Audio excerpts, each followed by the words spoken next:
Alô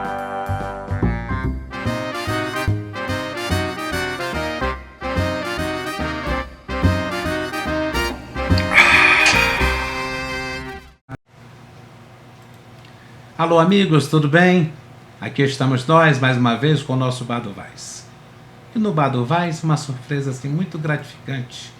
Quem vai conversar conosco, não é comigo, é conosco, é o ex-governador Binho Marques. Tudo bem, Binho? Tudo bom. É um prazer grande. Eu lembro do Binho, não que conheça, mas lembro do Binho desde 78, 79, lá pelo Teatro Horta, ele já um adolescente, né? Junto com Marina, da Ilha de Sacre e outras pessoas mais, eu naquele meu mundinho pequenininho. E de repente o Binho virou governador, virou um personagem de destaque aqui no estado do Acre, orgulho de todos os acrianos. Muita gente dizendo que sente saudade do Binho, e eu queria dividir esse momento com ele. Chegou o momento, 7 anos e 6 meses depois dele ser governador. Que bom te receber, Binho. Obrigado. E como obrigado. Você está bem, como você está jovem. Muito obrigado. Até engordou mais. Ser recebido num boteco é a melhor coisa. Ô Binho, você gostava de ser governador? Você se sentia bem dentro daquele castelo, daquelas coisas novas onde o governador pode tudo? Olha, infelizmente não pode tudo. Ou felizmente, talvez, né? É. Mas, claro, porque eu amo a gestão pública. Eu gosto muito. Gosto muito da gestão pública porque a gente pode fazer muita coisa. É inacreditável. O que você pode fazer de justiça social, sendo prefeito, ou mesmo secretário municipal. Quando o Jorge me chamou para ser secretário de Rio Branco, eu não estava no Acre, né? O Chico Mendes, eu trabalhava com o Chico Mendes. E aí quando mataram o Chico, eu fui convidado para trabalhar numa agência que financiava projetos em todo o Brasil. E eu estava em Salvador, estava bem, fazendo uma coisa super bacana na beira da praia, ganhava em dólar. E o Jorge me chamou para abandonar meu emprego, pedir demissão. Eu era contratado e tudo, eu estava com a vida tranquila. E pediu para eu vir para cá para ser secretário municipal de educação. Eu era um garoto, usava brinco, cabeludo e tal. E eu não queria, estava com medo daquilo. Estava com medo e também ia abandonar uma vida super tranquila que eu tinha. Mas ele me deu um golpe, eu queria ser secretário de cultura. Quando ele disse que para eu vir, de qualquer jeito, ele disse: eu só topo se for para ser secretário de cultura.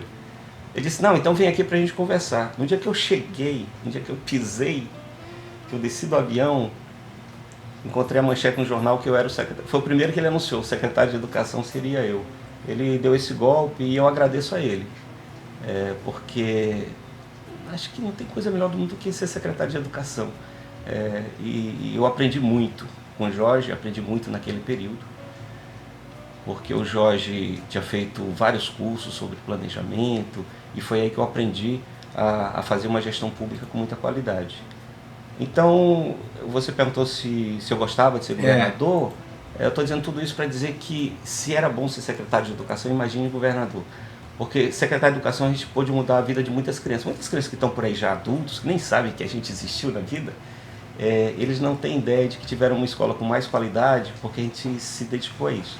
Agora, como governador, imagine, uma vez eu entrei, me falaram da pousada do adolescente. Do menor. Do menor. Eu nem sabia que isso existia, era o começo do governo do Jorge. E eu fiquei desconfiado de que aquilo ali era uma coisa muito ruim. Aí fui visitar, porque eu tinha trabalhado no Unicef, eu fui visitar, entre a prefeitura e o governo eu trabalhei para o Unicef.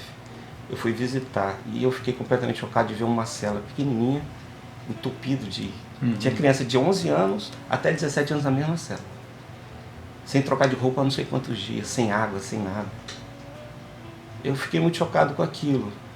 Muitos anos depois, como governador, a gente tinha criado um sistema socioeducativo que era uma referência para o Brasil. Que nem era boba, no sentido de achar que tudo que eles falavam era verdade, porque tudo é inocente, né? Você chega lá e eles falam, você pensa que ninguém fez nenhuma maldade. Nem era boba achar que eles não tinham feito nada, mas nem era uma coisa amargurada, que não tem coração ao ponto de matar crianças e adolescentes. Então nós transformamos realmente um lugar de reeducação. E qual era o teu sonho quando jovem, quando adolescente? Não era ser governador do Acre. Aham. Era o quê? Era fazer arte? Eu queria ser arquiteto. Eu sempre quis transformar coisas, né? Você ter uma ideia e construir um projeto, pensar o projeto e executar o projeto. E não tem coisa melhor do que desenhar um projeto. E quando esse projeto tem um fundo social, quando transforma a vida, é muito melhor do que ser arquiteto. Você botou banca para ser candidato a governador pela Frente Popular para substituir o Jorge Viana? Fez alguma exigência? Para Ser o candidato, para substituir o Jorge? Porque vocês Não, precisavam... quando ele me convidou para ser vice-governador, ele me assustou muito. Ele me chamou para conversar, a gente sempre conversava muito. E eu fui, nem imaginava que era para me convidar para ser vice-governador. Eu tomei um susto. Eu falei, Jorge, nem a minha família vota em mim, como é que você quer que eu seja vice-governador? Né? Ele disse, não, eu quero que você me ajude a governar. Aí eu falei, bom, governar eu gosto. Ajudar, administrar é a coisa que eu mais gosto. Mas eu não gosto de palanque nem de comício. Se você me prometer que eu não vou a nenhum comício e que eu não vou ser uma rainha da Inglaterra como vice-governador, se eu continuar secretário de Educação, eu topo. E aí a gente fez esse acordo e quando ele foi eleito, eu não só fiquei secretário de Educação, mas ele também criou uma outra secretaria de Inclusão Social.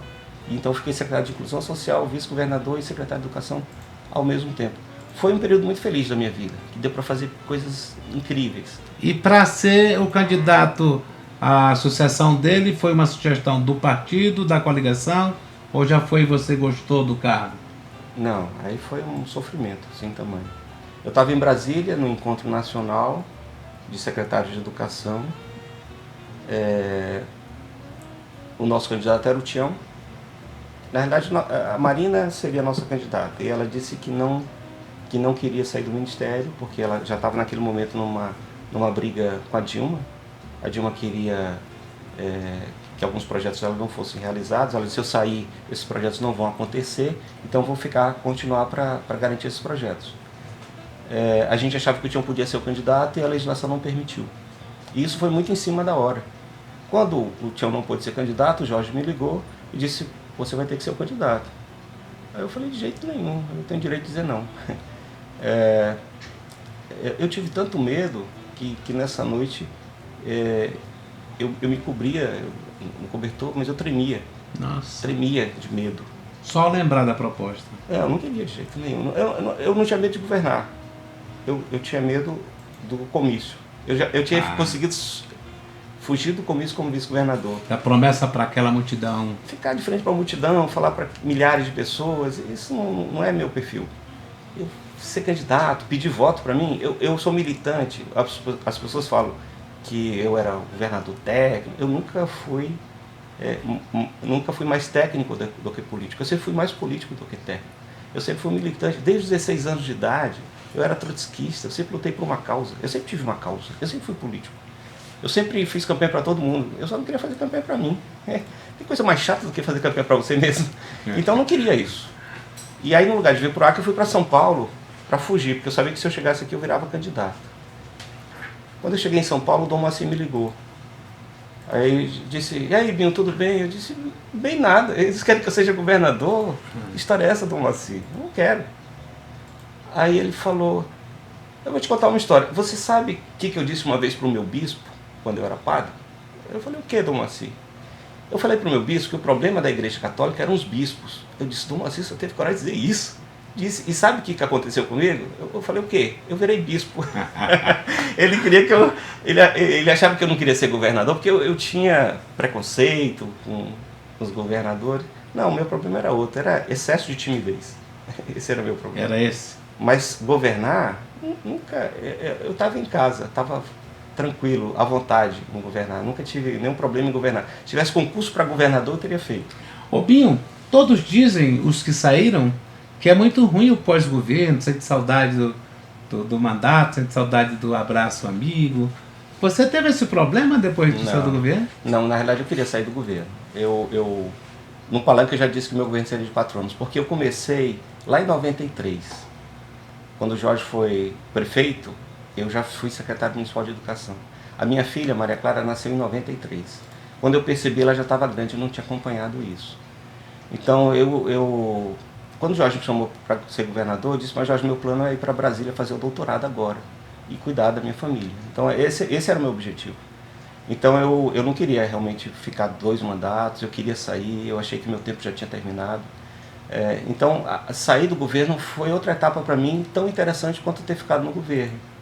E aí eu cheguei em Brasília para fazer o doutorado, eu estava começando o doutorado, estava fazendo 2 disciplinas, e aí eu tocou o telefone, o mercadante me chamando para ir para o MEC, eu também disse não, e acabei ficando também, né, do mesmo jeito. Agora, teve assim uma coisa muito legal no teu governo, a gente vai tocar aqui em algumas delas. A Oca, depois que você saiu, até porque eu nunca fiz entrevista com você, mas pelo que você disse, foi uma das coisas mais belas que você criou, não é? Onde é que você viu essa ideia e por que você decidiu que a Oca era o modelo para ser implantada aqui no Acre? Olha, eu sempre gostei do atendimento ao cidadão, que você não olha qual é o partido, um atendimento republicano, que atende todo mundo igual, é a coisa mais incrível do mundo. E por incrível que pareça, eu fiz isso pela primeira vez no governo do ACM na Bahia, quando eu era garoto. De direitona mesmo? De direita. Era um governador de direita e fez uma coisa incrível, que era o Centro de Atendimento ao Cidadão. E minha família morava na Bahia, eu passava férias lá e achei aquilo uma coisa incrível. E desde o primeiro governo do Jorge, eu insistia de que nós fizéssemos alguma coisa parecida. Quando eu assumi como governador, isso não saía da minha cabeça. A gente tem que fazer isso. Só que São Paulo já tinha feito melhor do que a Bahia. E aí eu queria fazer melhor do que São Paulo. São Paulo fez o Poupa Tempo. Então a gente foi ver o que tinha de melhor no mundo. Nós descobrimos que a Espanha e Portugal tinham centros de atendimento ao cidadão muito interessantes. Só que o Brasil é uma federação muito complicada, porque tem estado, município e governo federal. Cada um tem uma fila diferente. Uhum. Se você vai em São Paulo, tem uma fila para uma coisa, outra fila para outra. São muitas filas. Cada atendimentozinho tem uma fila diferente. Aqui a gente tem poucas filas. Tem um Tetampo, que é uma coisa muito especial, tem a identidade, mas a gente conseguiu fazer que do balcão para dentro a gente resolve todos os problemas da pessoa. Então isso ganhou uma repercussão mundial, porque no mundo a Oca é uma referência, porque nós construímos digamos assim, uma terceira geração. Se a do ACM foi a primeira geração, o Poupa Tempo São Paulo é a segunda geração de atendimento ao cidadão, a Oca é uma terceira geração, algo novo, que não existe. A Oca era mais raiz, era tipo assim, o foco da informação para que o cidadão tivesse todos os benefícios do governo. Porque por trás disso tem a ideia do governo único. Pouca gente sabe, mas no subsolo da Oca tem um cofre, uma sala-cofre, que tem toda a memória do governo. Nós construímos 3 salas-cofre, que pode incendiar, pode ter terremoto, pode ter inundação. Poxa. Toda a informação do governo está lá centralizada com muitos terabytes. E isso vinha da onde? De coisas que você lia, que você via? Ou que você imaginava? A gente estudou muito e criou outro bocado, né? Porque essa ideia de não ter um atendimento único foi uma coisa que nós inventamos aqui. Esse teu sistema que você pensou e que realizou em parte, seria mais ou menos assim, eu vou a Assis Brasil, vou sair da cidade, aí chega lá, o cara quer ver se eu já tenho tomado a vacina e tal, é mais ou menos isso? Era mais do que isso.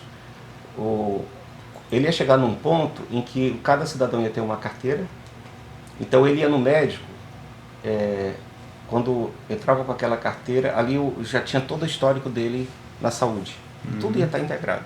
Ele saía dali, ia qualquer farmácia, ele ia pegar o remédio em qualquer farmácia, não ia ter mais armazém da Secretaria de Saúde, ele ia pegar o remédio na própria farmácia e depois o governo pagava a farmácia com o remédio que ele ia pegar. No final desse processo ia chegar a esse ponto, né? Esse é algo que é possível, é algo que isso acontece em Andaluzia, na Espanha acontece dessa maneira. Você sabia que não ia dar tempo de fazer tudo na sua gestão? Sabia que era uma parte. Então a gente fez a Oca aqui, que era um tamanho grande, e a gente fez um piloto de Oca pequena para ter em todos os municípios em Chapuri. Então Interligado também? Chapuri tem uma Oca. Eles são interligados, mas não o governo inteiro é interligado.